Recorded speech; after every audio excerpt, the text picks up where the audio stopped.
친절한 농주십니다. 네, 오늘 갑자기 제가 이렇게 영상을 만든 이유는 정말 1년을 기다렸던 어벤져스 엔드게임이 예매를 시작한다는 소식을 듣고 지금 예매 클릭을 열심히 하다가 갑자기 아이언맨이 생각났어요. 아이언맨의 가슴에 있는 상징과도 같은 인공심장이라 해야 되나? 아이언맨의 가슴을 보고, 아이언맨은 이제 사실 사고로 인해서 이런 파편들이 심장으로 가는 걸 막기 위해서 장치를 심었죠. 그런데 실제로 심장 안에다가 이런 삽입하는 장치가 있을까 궁금하지 않으세요? 정답은 있습니다. 인공심장이라고 불리기도 해요. 보조해주는 장치이긴 하니까 인공심장이라고 불리기도 하는 장치가 있습니다. 실제로 근데 완벽하게 심장을 제거하고 심장 대신 역할을 해주는 인공심장은 아직까지는 없어요. 심장이 이제 작동하는 메커니즘 자체는 다른 장기들에 비해서 어떻게 보면 심플하기 때문에 아마 가장 먼저 인공장기가 나온다 그러면 심장이 나올 것으로 예측돼요. 지금 현재 개발 중인 걸로 알고 있어요. 하지만 아직까지 개발되지 않은 상태에서는 심장이 망가졌을 때 이걸 대체할 수 있는 완벽한 장치는 사실은 이식해주는 방법밖에 없어요. 다른 심장으로 이식해주는 방법밖에 없어요. 그래서 심장 이식은 뇌사 환자분한테 받아야 돼요.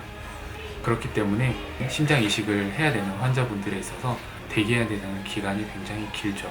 기증이 꼭 필요하지만 여러 상황 때문에 기증을 못 받는 분들이 있어요. 뭐 면역 억제제를 사용하지 못하는 분들이나 아니면 너무 사실 고령이거나 뭐 너무 어리거나, 그러면 이분들은 어떻게 해야 되냐? 사실 그 대안, 그 보조해줄 수 있는 장치가 제가 지금 오늘 말씀드리고 싶은 장치예요. 후보님, 이제 바드 넣으셔야죠. 태산에서. 그렇게 합시다. 바드 넣으셔야죠. 바드. 도대체 바드가 무엇일까요? 바드는 Ventricular Assist Device의 약자예요. VAD. 심실 보조 장치. 인공심장이라고도 하죠. 뭐 수술 방법을 한번 보면, 바드라는 것은 이 심실, 자심실이나 우심실에 이제 설치를 해가지고 혈액을 이제 이동시켜 줄 수 있게 도와주는 장치인데, 설치는 뭐 우심실이나 자심실에 보통 다 할 수 있어요. 하지만 일반적으로는 자심실에 설치를 하게 되고요. 그러니까 심장에다가 직접적으로 설치를 하는 거예요. 심장에다가 구멍을 내서 혈액이 나올 수 있는 관을 이렇게 연결을 해주고요. 이 바깥에는 이렇게 보조하는 이 펌프 장치가 있어서 이것과 연결된 관을 다시 대동맥 근처에다가 삽입을 해줘서 혈액이 넘어갈 수 있게 도와주는 거죠. 펌프가 작동할 수 있게 배터리가 몸 밖으로 사실은 빠져나오게 돼요. 그래서 기본적인 구조는 심장에다가 연결을 해놓고 밖으로 배터리가 빠져나와서 배터리로 기계가 돌아갈 수 있게 작동을 하게 되죠. 그래서 이 배터리는 예전에 휴대폰 배터리 갈듯이 배터리를 이렇게 갈아줘야 되죠. 아이언맨 회사의 그 아크 원자로는 나중에는 이 수트에 사실 에너지 원천이 되잖아요. 바드도 되게 유사해요. 심부전 환자에게 있어서는 사실 걷는 것도 힘들고 뛰는 것은 상상도 못할 수도 있어요. 굉장히 숨 쉬는 것도 힘들고 이럴 수 있는데, 바드를 설치를 함으로써 사실 이런 것들이 모두 가능하게 할 수 있죠. 걸을 수도 있고, 어떤 분들은 운동까지 하시는 분도 있어요.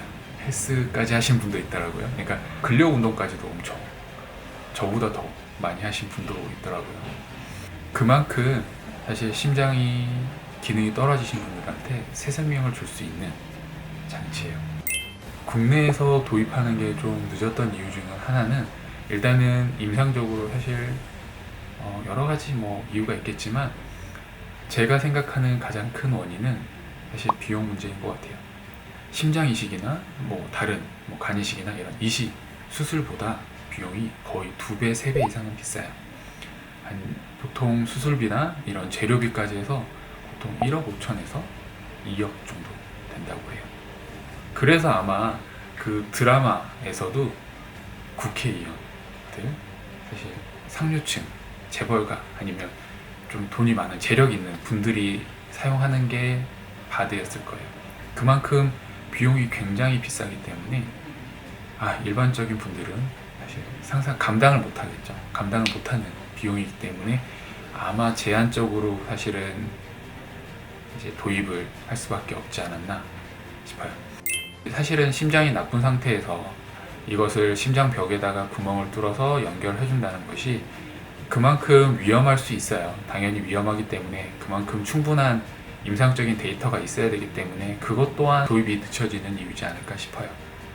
현재는 뭐 작년부터는 건강보험이 적용이 된다고 해요. 보험 적용이 돼서 한 5% 정도 된다고 해요. 아마 비용적인 측면에서 많이 혜택이 생기기 때문에 많은 분들이 바드 시술을 받지 않을까 싶어요. 앞으로는. 제가 오늘 이제 말씀드리고 싶었던 거는 아이언맨을 이제 곧 보잖아요. 저는 사실 캡틴 아메리카가 제가 제일 좋아하는 캐릭터고요. 아이언맨의 뭐 힘의 원천인 이런 아크 원자로처럼 심부전이나 심장질환 환자분들한테 새 생명을 불어넣고 힘의 원천이 될 수 있는 사실 이런 바드 장치가 있다는 것을 소개시켜 드리고 싶어서 영상을 찍었어요. 인공 심장이 개발되는 단계까지 곧 오겠죠. 곧 와서 모든 사람이 사실 뭐 심장이든 뭐 다른 질환도 똑같지만 이런 것들 때문에 힘들어하는 것을 좀 잘 치료할 수 있는 단계가 됐으면 좋겠습니다. 저는 이제 다시 어벤져스 엔드게임을 예매하러 가야 되겠습니다. 재밌게 보셨으면 좋겠습니다. 감사합니다. 그리고 제가 댓글을 잘 안 보는 것 같은데 사실 거의 한 번씩 다 읽어보거든요. 그런데 먼저 부정맥에 대해서 문의를 주신 분이 있었어요. 일단 기본적으로 부정맥은 증상이 심하지 않거나 지속적이지 않은 부정맥 이런 경우에는 치료를 그렇게 적극적으로 하진 않고요. 일반적으로 경과관찰하는 게 기본 치료 방향이고요. 그 뒤에 만약에 증상이 반복적으로 생긴다든지 부정맥이 지속된다든지 이런 경우에는 그 뒤에 이제 치료를 하게 되죠. 그리고 간헐적으로 여성들이 조금 많긴 한데 발작성 심실 빈맥 같은 그런 빈맥이 생기는 경우들이 있어요. 이런 부분들도 일반적으로는 좀 지켜보면 돼요. 또 하나, 두 번째 질문 중에 하나, 다한증에 대해서 문의를 주셨는데요. 다한증 왜 흉부외과에서 진료 보냐? 피부 질환인 것 같은데 왜 흉부외과에서 치료를 하냐? 라고 하시는데 치료, 피부과나 일반 요원에서도 충분히 치료를 하고 있어요. 다한증은. 하지만 영구적인 치료를 위해서는 보통은 수술적 치료를 권유하게 되는데 그 수술하는 방법이 교감신경 차단 수술이에요. 교감신경이라는 것이 우리 몸 밖으로 지나가는 것이 아니라 몸 안쪽에 가슴벽을 타고 지나가기 때문에 수술 방법이 전신마취 하에 내시경과 비슷하게 흉곽경으로 안쪽 가슴을 보고 그런 시술을 하기 때문에 흉부외과에서 접근을 하고요. 보통 일반적으로 가슴으로 수술하는 경우에는 손이나 겨드랑이, 얼굴, 다한증에 대해서는 굉장히 효과가 좋아요. 하지만 발에 대해서는 효과가 좀 떨어지기 때문에 이 부분도 참고했으면 좋겠어요. 발 다한증도 꽤 고민이 많으실 텐데 이런 경우에는 다른 접근 방법이 필요할 수도 있어요.